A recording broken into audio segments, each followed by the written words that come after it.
Kitchen से आती हंसी मजाक की आवाजों को सुन सुनकर ड्राइंग रूम में सोफे के कुशन ठीक करती अंजलि की भौहें तन गईं। एक बार ही मन किया कि किचन में चली जाए, पर पता था उन दोनों को तो उसके होने ना होने से कोई फर्क ही नहीं पड़ता। रोज ही होता है, सुबह से अंजलि चाय नाश्ता और खाने की पूरी तैयारी करती है, दाल सब्जी बनाती है, और जैसे ही रोटियां बनाने का समय आता है उसकी जेठानी लता चली आती है। चलो अंजलि, तुम सुबह से काम कर रही हो, अब रोटियां मैं बना दूंगी। और मना करने पर भी अंजलि को जबरदस्ती बाहर भेज देती है। और लता की मदद करने अंजलि का पति विनीत तुरंत किचन में घुस जाता है। अब अंजलि बिना काम के किचन में खड़ी भी होकर क्या करे।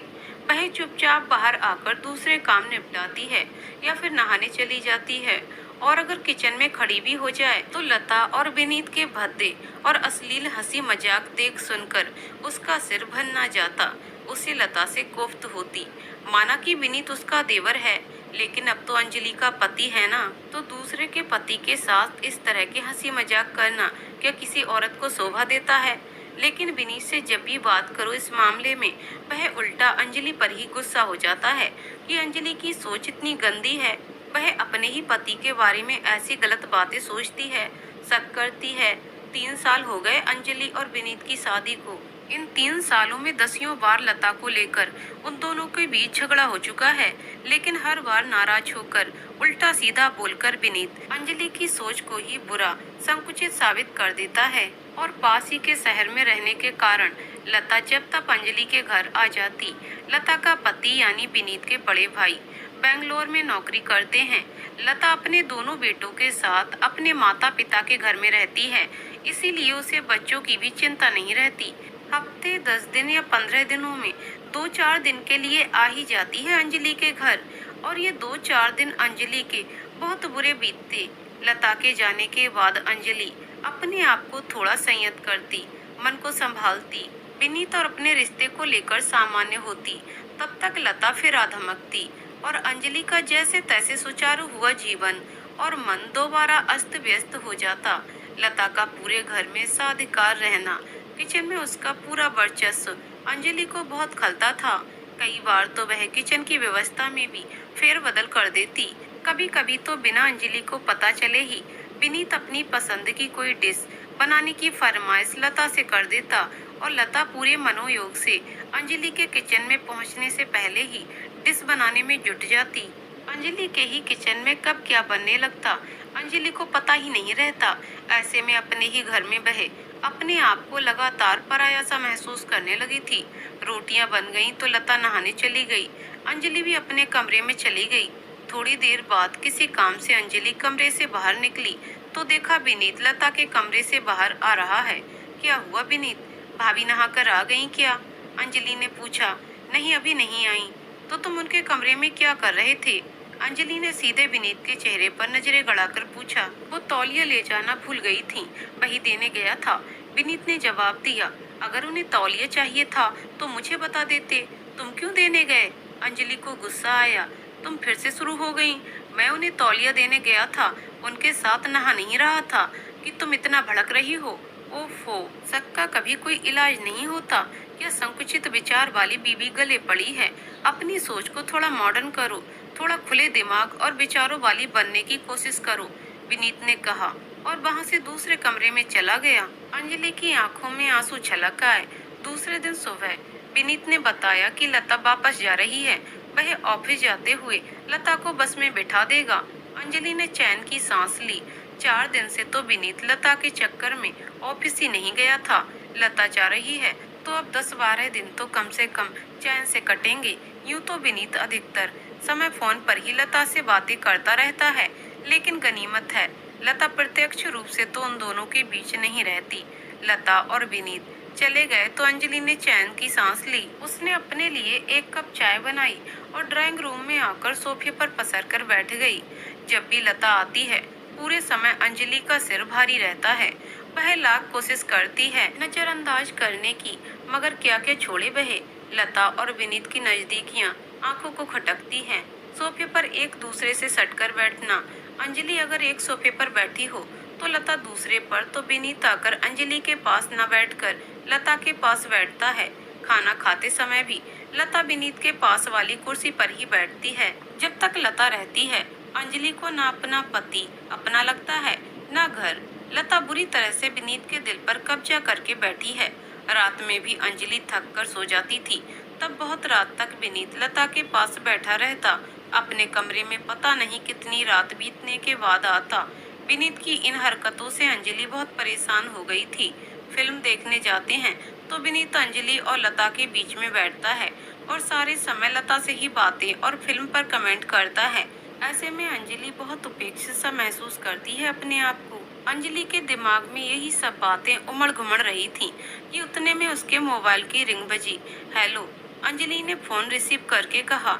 हेलो भाभी, नमस्ते, मैं आनंद बोल रहा हूँ। क्या बात है, विनीत आज ऑफिस नहीं आया? आज बहुत इम्पोर्टेंट मीटिंग थी। उसके फोन पर बेल तो जा रही है, लेकिन वह फोन उठा नहीं रहा। सब ठीक तो है ना? आनंद के स्वर में चिंता झलक रही थी।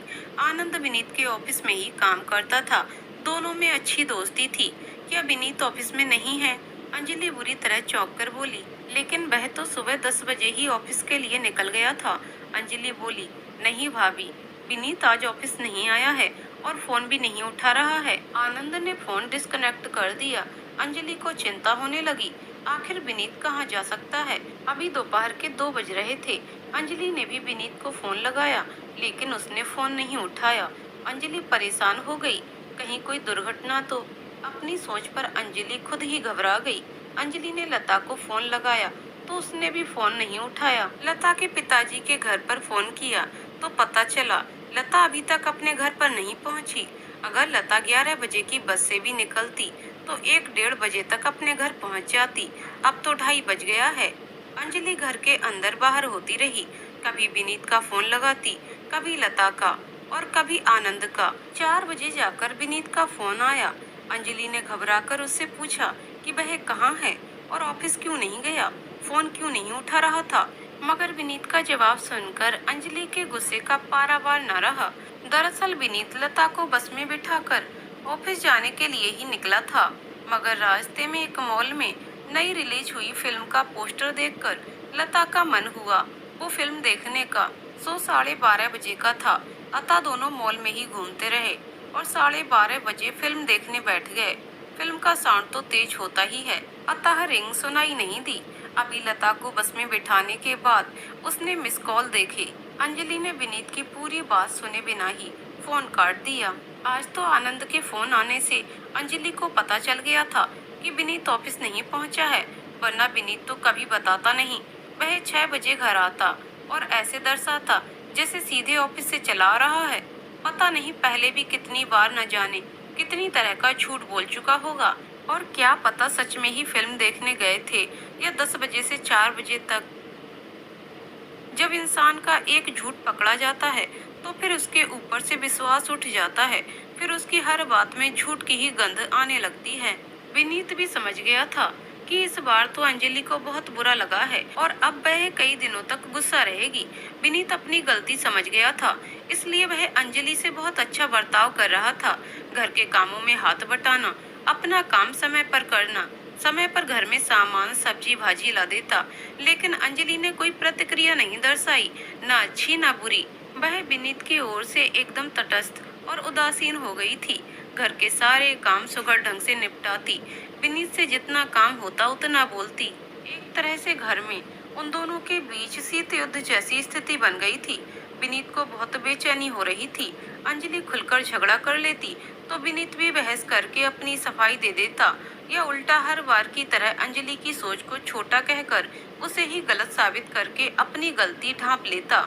लेकिन अभी तो अंजलि ना बोलकर, झगड़ा ना करके एक तरह से विनीत को अपराधी साबित कर चुकी है, और विनीत अंदर ही अंदर अपनी गलती का एहसास करके अपराध बोध से ग्रस्त हो रहा है। गलती पर गलतियां करके भी अंजलि पर हावी रहने वाले विनीत को यूं अंदर ही अंदर कसमसाते रहना बहुत खल रहा था। 2-4 बार उसने अंजलि से बात करने की, अपनी सफाई देने की कोशिश की, पर अंजलि ने उसे नजरअंदाज कर दिया और कोई प्रतिक्रिया नहीं की।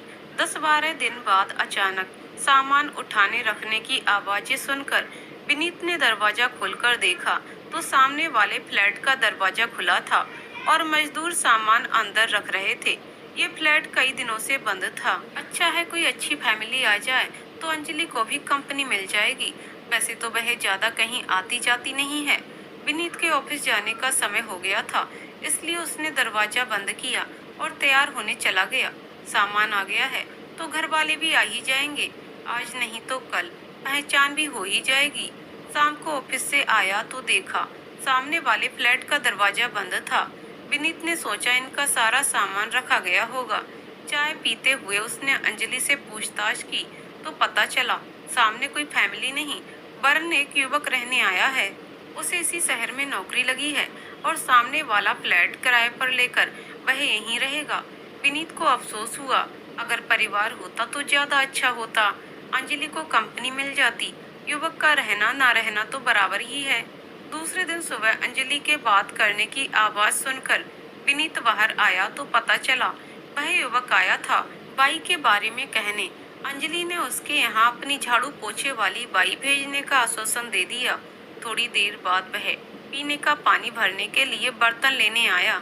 विनीत के ऑफिस जाने तक वह युवक, जिसका नाम रोहित था, 4-5 बार कुछ न कुछ काम से अंजलि के पास आया। विनीत ने सरसरी निगाहों से उसे देखा। लंबा गोरा चिट्ठा सुदर्शन नवयुवक था। शाम को विनीत ऑफिस से घर आया तो अंजलि ने चाय बनाई और रोहित को भी चाय पर बुला लिया। रोहित आया, तीनों ने साथ चाय पी और बातें की। विनीत को ये भला लड़का लगा। उसका परिवार पास के ही शहर में रहता था। घर में मम्मी पापा के अलावा दीदी, एक छोटी बहन और भाई भी है। थोड़ी देर बातें करके रोहित चला गया। 4-5 दिन में उसका घर व्यवस्थित हो गया। सामान जमाने में अंजलि ने उसकी मदद की। एक दिन विनीत घर आया तो अंजलि घर पर नहीं थी। रोहित के घर पर भी ताला लगा था। 5 मिनट बाद ही रोहित और अंजलि आ गए। अंजलि रोहित को किचन का कुछ जरूरी सामान खरीदवाने उसके साथ मार्केट गई थी। फिर तो हर रोज ही घर का कुछ न कुछ सामान लेने रोहित अंजलि को मार्केट ले जाने लगा। कभी ब्रेड बटर, दूध, कभी चादर तकिए, कभी पर्दे का कपड़ा, कभी बाल्टी, मग और आईना इत्यादि। अंजलि रोज विनीत के आने से पहले या समय पर वापस आ जाती। रात का खाना तो रोहित साथ ही खाता। 1-2 बार विनीत थोड़ा जुझला भी गया कि ये क्या रोज रोज उसके साथ बाजार चली जाती हो। ऐसा ही था तो उसकी माँ आकर उसका घर क्यों नहीं सेट कर जाती। तो अंजलि ने कह दिया कि उसकी दादी की तबीयत ठीक नहीं है और बहन की परीक्षाएं सिर पर हैं, तो वह भी नहीं आ सकती है। अंजलि को पता था कि विनीत को अंदर से तो और ज्यादा बुरा लग रहा होगा उसका रोहित के साथ घूमना। लता के साथ फिल्म वाला झूठ पकड़ाई में आने के कारण वह ज्यादा कुछ बोल नहीं पा रहा होगा। पुरुषों का स्वभाव भी ऐसा होता है, खुद चाहे जो भी करें, लेकिन पत्नी का इतना सा भी किसी दूसरे पुरुष से हंसना बोलना उन्हें सहन ही नहीं होता। विनीत कुछ भी सोचे बोले, मगर रोहित के आने के बाद से अंजलि के दिन अच्छे कटने लगे। वह उसके साथ हंस बोलकर खुश रहती। अब वह और रोहित घर में भी साथ साथ काम करते, किचन में साथ खाना बनाते और विनीत जलता भुनता बाहर बैठा रहता। इसी बीच लता फिर उनके यहाँ आधम की। लता के आने से विनीत फिर उसके आगे पीछे करने लगा। उसे लगा कि अंजलि ये देखकर परेशान हो जाएगी हर बार की तरह, लेकिन इस बार तो अंजलि ने उन दोनों को पूरी तरह नकार दिया। लता आई तब रोहित की भी छुट्टी थी तो वह सारा दिन अंजलि के यहाँ रहता। रोटियां बनाने लता जैसे ही किचन में आई, अंजलि तपाक से बाहर चली आई और रोहित को बुला लाई। विनीत का अजब हाल हो रहा था। उसका ध्यान अंजलि और रोहित पर था और मन मारकर लता के साथ किचन में खड़ा होना पड़ रहा था। दोपहर के खाने के समय लता हमेशा की तरह झट से विनीत के पास वाली कुर्सी पर बैठ गई तो अंजलि बड़ी खुशी से रोहित के साथ बैठ गई। विनीत का पता नहीं क्यों खाने में मन नहीं लग रहा था। शाम को सब लोग टीवी देखने बैठे थे। लता विनीत के साथ सोफे पर बैठी थी। बीच बीच में हंसी मजाक करते हुए वह कभी विनीत के कंधे पर हाथ मारती, कभी पैर पर। अंजलि दूसरे सोफे पर अकेली बैठी थी। तभी रोहित आ गया और अंजलि के पास बैठ गया। अब वे दोनों टीवी पर चल रहे कार्यक्रम पर कमेंट करते हुए ठहाके लगाने लगे। अंजलि भी हंसते हुए रोहित के हाथ पर या कंधे पर हाथ मार रही थी। विनीत बैठा बैठा कसमसा रहा था। आखिर में विनीत से रहा नहीं गया। वह उठकर जल्दी ही सोने चला गया। 10 मिनट बाद लता भी मुंह बनाकर अपने कमरे में चली गई। अंजलि जानबूझकर उस दिन बहुत देर बाद सोने के लिए गई। जब तक रोहित बैठा रहा, वो और अंजलि जोर जोर से हंसी मजाक करते रहे। जब अंजलि सोने के लिए कमरे में गई तो उसने देखा विनीत मुंह पर चादर लपेटे सोने का बहाना किए हुए पड़ा हुआ है, लेकिन बेचैनी से पहलू बदलने के कारण साफ समझ आ रहा था कि वह जाग रहा है। अंजलि विनीत की ओर पीट करके चैन से सो गई। दूसरे दिन छुट्टी थी। लता विनीत के पीछे पड़ी फिल्म देखने के लिए। तीसरे दिन छुट्टी थी। लता विनीत के पीछे पड़ी फिल्म देखने के लिए। विनीत ने बड़ी चुपचाप से प्लान बनाया और ऐन समय पर अंजलि को कहा तैयार होने के लिए, मगर अंजलि भी भला कहाँ पीछे रहने वाली थी। उसने तपाक से रोहित को फोन लगा दिया और फिल्म देखने का आमंत्रण दे दिया।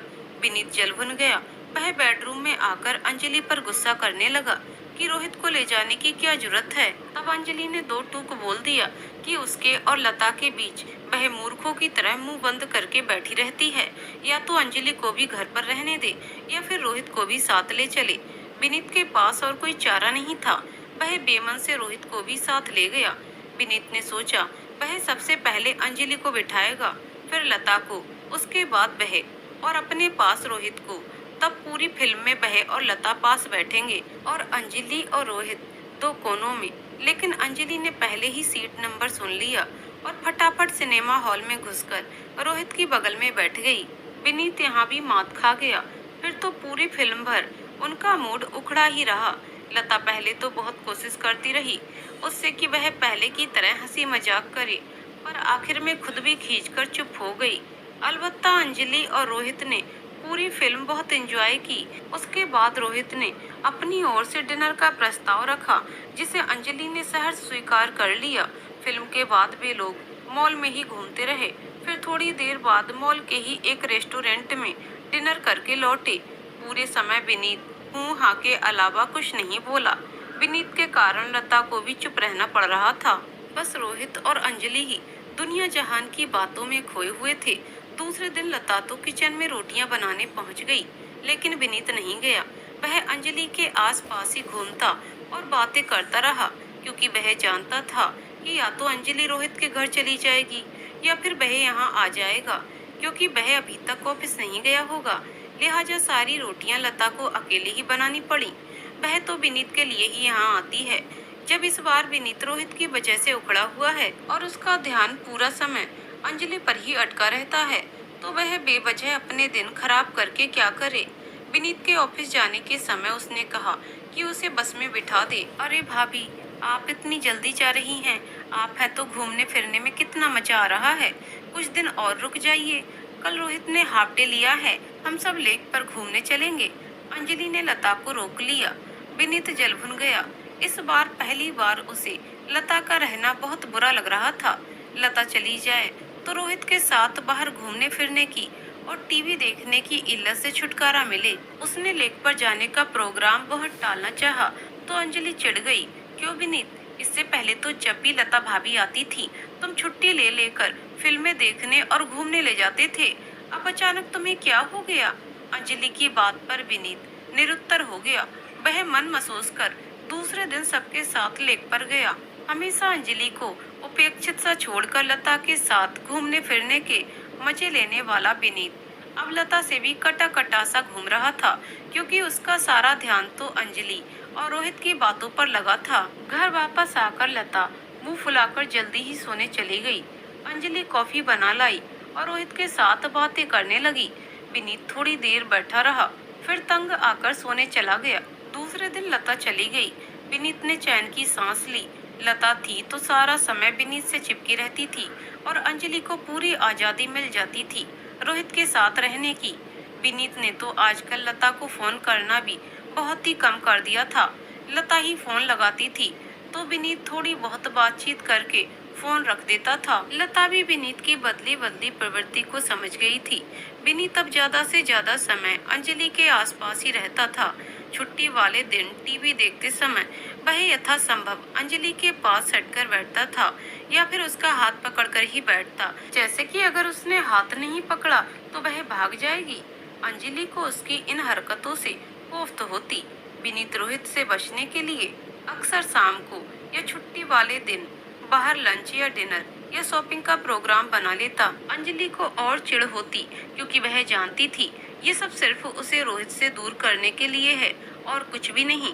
आज तक तो वह अकेले में विनीत के साथ घूमने या डिनर पर जाने के लिए कह कहकर थक जाती, पर विनीत टाल देता कि अकेले घूमने क्या जाना, कोई साथ हो तभी मजा है, और वह साथ होता लता का। और अब वही विनीत अंजलि के साथ अकेले घूमने जाने के बहाने ढूंढता रहता। रोज रोज नए नए प्रोग्राम बनाता, कभी मेला देखने का, कभी फिल्म देखने का। अंजलि को हंसी आ जाती। पुरुष भी अपनी स्वार्थ सिद्धि में कैसे कैसे रंग बदलता है। अपने मतलब के लिए उसकी सोच किस चतुराई से बदल जाती है। और अंजलि अधिकतर तो गुस्से के कारण विनीत के साथ बाहर जाना टाल देती। 2-3 महीने निकल गए। अंजलि बदस्तूर रोहित से मिलती और हंसती बोलती। एक दिन विनीत से आखिर रहा ही नहीं गया। वह अंजलि से उलझ ही गया। आज वह अपने दिल की तिलमिलाहट दूर कर लेना चाहता था। अंजलि, आखिर ये रोहित के साथ तुम्हारा क्या चल रहा है? तुम्हें नहीं लगता कि तुम उसमें कुछ ज्यादा ही इंटरेस्ट लेने लगी हो? बिल्कुल भी नहीं विनीत, मैं तो बिल्कुल सामान्य व्यवहार कर रही हूँ। इतना हंसना बोलना तो चलता है ना? अंजलि ने जवाब दिया। थोड़ा बहुत कहाँ, तुम तो आजकल बहुत ही ज्यादा इन्वॉल्व हो रही हो उसके साथ। विनीत बोला। बिल्कुल नहीं, कभी कभार ही तो साथ मिलते बैठते हैं। अंजलि लापरवाही से बोली। कभी कभार कहाँ, रोज तो मुंह उठाकर चला आता है, और फिर पूरे समय खाना खाते हुए या टीवी देखते हुए तुमसे सटकर बैठता है। विनीत झल्लाकर बोला। तो क्या हुआ, साथ बैठना कोई पाप है क्या? आदमी को इतना खुले विचारों वाला तो होना चाहिए ना। अंजलि ने लता के मामले में कही हुई विनीत की बात को ही वापस उसके मुंह पर मार दिया। 2 पल को विनीत सकपका गया। उसे समझ नहीं आया कि क्या कहे। फिर अकड़कर बोला। मेरा डायलॉग मेरे मुंह पर मत मारो, मेरी बात अलग है। क्यों, तुम्हारी बात क्यों अलग है? इसलिए कि तुम पुरुष हो तो कुछ भी कर सकते हो, और मैं औरत हूँ तो मुझे तुम्हारे कहने के हिसाब से चलना पड़ेगा। क्यों, क्या मुझ में अपना अच्छा बुरा समझने की अक्ल नहीं है? अंजलि तुनक कर बोली। मैं जो कह रहा हूँ वो सुनो। मुझे तुम्हारी और रोहित की ये नजदीकियाँ जरा भी पसंद नहीं है। विनीत ने तेज आवाज में बोलकर अंजलि पर हावी होना चाहा। क्यों सुनूं मैं तुम्हारी? तुमने सुना था, समझा था कुछ भी? जब यही सब मैंने तुम्हें समझाना चाहा था, तब तो उल्टा तुम मेरी ही सोच को खराब और छोटी कहकर उल्टा मुझ पर ही गुस्सा हो जाते थे। अब वही काम मैं कर रही हूँ तो तुम्हारी सोच बदल क्यों रही है? अब तो तुमको खुश होना चाहिए कि तुम्हारी पत्नी की सोच भी तुम्हारी तरह खुली और आधुनिक हो गई है। अंजलि उससे भी तेज आवाज में बोली।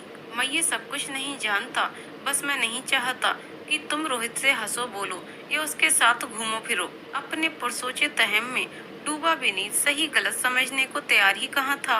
क्यों नहीं बोलूं? मैं ऐसा क्या अलग कर रही हूँ जो तुमने नहीं किया है? अब एक दूसरे औरत के साथ हंसना, बोलना, घूमना, सटकर बैठना, ये सब तुम्हें अच्छा लगता था तो इसमें कुछ गलत नहीं था। लेकिन जैसे ही ये सब मैं करने लग गई तो सब एकदम से गलत हो गया। ओह, तुम भी कितने दोहरे मापदंड वाले व्यक्ति हो विनीत। अंजलि ने उसे धिक्कारा। मैं वादा करता हूँ अंजलि, मैं अपनी फ्लर्टिंग की आदत छोड़ दूंगा। बस तुम बस तुम विनीत के पास और कोई चारा नहीं रह गया था। हाँ, बस तुम किसी से भी बोलना छोड़ दो, बस मुंह बंद करके घर में पड़ी रहो। छी छी विनीत, तुम्हारी सोच कितनी ओछी है। तुम अपनी फ्लर्टिंग की आदत इसलिए नहीं छोड़ रहे हो कि तुम्हें अपनी गलती का एहसास हो गया है या तुम्हें समझ आ गया है कि तुम सच में गलत हो, बल्कि मुझे रोहित से दूर करने के लिए झूठा झांसा दे रहे हो। अब तक मेरे जीवन में कोई नहीं था तो तुम बदलने को तैयार नहीं थे, लेकिन जैसे ही मेरे जीवन में किसी का आना हुआ, तुम अपने सारे विचार ताक पर रखकर गिरगिट की तरह रंग बदलने लगे। अंजलि हिराकत से बोली। नहीं, आपको ये त्याग करने की कोई जरूरत नहीं है, क्योंकि मैं अपने आप को बदलने वाली नहीं हूँ। विनीत का मुंह हारे हुए जुआरी जैसा हो गया। और अगर मैंने रोहित से दूरी बना भी ली तो आप वापस अपने पुराने ढर्रे पर आ जाओगे, क्योंकि आप दिल से नहीं बदल रहे, सिर्फ मेरे और रोहित के बीच की नजदीकियों के डर से बदलने की बात कर रहे हो। जिस दिन ये डर खत्म हो जाएगा तुम फिर अपनी बिंदास हरकतों पर उतर आओगे। ये अकेले बाहर घुमाने ले जाना, लता भाभी को भी अवॉइड करना, मेरे आस पास मंडराते रहना, ये सब मेरे प्रति सच्चे प्यार की वजह से नहीं है, बल्कि ये मुझे और रोहित को लेकर तुम्हारे मन में पनप रही असुरक्षा की भावना की प्रतिक्रिया मात्र है। ओह विनीत, मुझे अफसोस हो रहा है आज ये देखकर कि आप कितने डरे हुए और कमजोर हो अंदर से। पुरुष से तो औरत ज्यादा मजबूत और ज्यादा परिपक्व होती है। विनीत, आज तुम 3 महीनों में ही डर कर इतना परेशान हो गए कि ये दर्द तुमसे सहा नहीं जा रहा है। लेकिन तुम्हें कभी मेरे दर्द का जरा सा भी एहसास नहीं है जो मैं पिछले 2 सालों से सहती आ रही हूँ।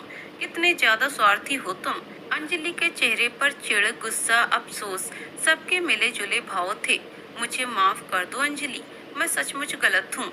मैं अपने डर और ईर्ष्या के कारण ही तुम पर दबाव बनाना चाह रहा था कि तुम रोहित से बात करना बंद कर दो। मैं वास्तव में खुदगर्ज और असुरक्षा की भावना से ग्रसित व्यक्ति हूँ। मुझे माफ कर दो अंजलि। आज मुझे सच में पहली बार ये एहसास हो रहा है कि लता भाभी के साथ मेरी नजदीकियों ने तुम्हें कितनी तकलीफ पहुंचाई होगी। तुम सच कहती थी कि गलत सिर्फ बिस्तर पर जाना ही नहीं होता, एक दूसरे के साथ किया जाने वाला आचरण या व्यवहार भी बहुत कुछ गलत हो सकता है, तकलीफ पहुंचा सकता है, साथी की नजरों में आपकी साख गिरा सकता है। मुझे माफ कर दो। विनीत की पलकों की कोरें भीग गईं और स्वर में सच्चाई थी। बहुत तड़पा चुकी जीजा जी को, अब माफ भी कर दो दीदी। अचानक रोहित अंदर आते हुए बोला तो विनीत चौंक गया। हाँ जीजा जी, मैं अंजलि का सगा मौसेरा भाई हूँ और आपका साला। रोहित हंसते हुए बोला, ये सब क्या है अंजलि, मैं कुछ समझा नहीं। विनीत अचकचाकर बोला, हाँ विनीत, रोहित मेरा छोटा भाई है। मेरी शादी के समय इसकी नई नई पोस्टिंग हुई थी तो इसे छुट्टी नहीं मिली थी, इसलिए ये शादी में नहीं आ पाया था। रचना मौसी और रोहित की छोटी बहन और पिताजी शादी में आए थे और आप उन सबको बहुत अच्छे से पहचानते थे। यही कारण है कि वे लोग अभी तक इसके नए घर में नहीं आए थे, वरना आप उन्हें पहचान जाते। इसे ही घर में प्यार से हनी बुलाते हैं और यही वही है जो हमेशा मुझे फोन करता रहता था और आपने भी फोन पर कई बार इससे बात की है। अंजलि ने खुलासा किया। अरे हाँ, तभी मैं सोच रहा था कि अचानक हनी के फोन आने क्यों बंद हो गए। विनीत अब भी चकराया हुआ था। हाँ, क्योंकि हनी तो आपके सामने था। दरअसल दीदी की आवाज बड़ी परेशान और टूटी हुई सी लगती, तो मेरे बहुत पूछने पर एक दिन इसने सारी बातें बताई। तब मैंने बहुत कोशिश करके अपना ट्रांसफर यहाँ करवाया और ये प्लान बनाया, रोहित ने बताया। मैं सच में बहुत शर्मिंदा हूँ, तुम दोनों मुझे माफ कर दो, विनीत ने आजीजी से कहा। एक शर्त पर जीजा जी, कि आज रात में फिल्म दिखाने ले जाओगे, रोहित बोला, और डिनर भी बाहर कराओगे और मुझे रोहित के पास बैठने दोगे। अंजलि ने विनीत को छेड़ा। हाँ बाबा, मुझे सब मंजूर है, विनीत ने हाथ जोड़कर कहा। तो सब हंस पड़े। तो दोस्तों, कहानी यहीं पर समाप्त होती है। दोस्तों, आपको कहानी कैसी लगी कमेंट करके जरूर बताइएगा। कहानी पसंद आई हो तो वीडियो को लाइक शेयर करें और चैनल को सब्सक्राइब करें। कहानी को पूरा सुनने के लिए बहुत बहुत धन्यवाद दोस्तों।